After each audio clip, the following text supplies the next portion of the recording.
Bread বানাইতে লাগে কি?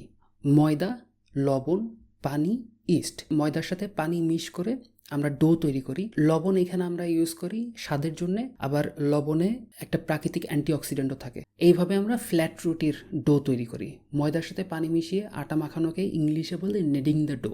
তো আমরা ডো বানাই, আর পাউরুটি তৈরির জন্য এই ডোয়ের সাথে আমরা ইস্টকে ব্যবহার করি। ময়দা, পানি, লবণ আর ইস্ট।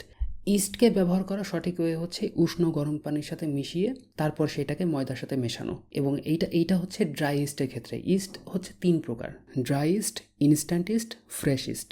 ইস্ট একটা জীবন্ত ছত্রাক। ইস্টের কাজ হচ্ছে চিনিকে ভেঙে কার্বন ডাইঅক্সাইড এবং অ্যালকোহল অথবা ইথানলকে তৈরি করা।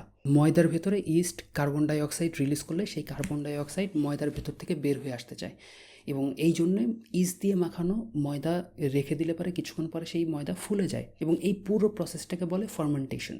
আর ব্রেড খাওয়ার সময় যে আলাদা একটা গন্ধ পাওয়া যায়, সেই গন্ধটা আসে অ্যালকোহলের কারণে। পাউরুটি যখন বেক করা হয় ওভেনে, তখন ওই অ্যালকোহলটা ইভাপোরেট হয়ে উড়ে চলে যায়। পুরো একটা প্রসেস, একটা কুকিং রেসিপি বলে দিলাম আপনাদেরকে, how to make a bread.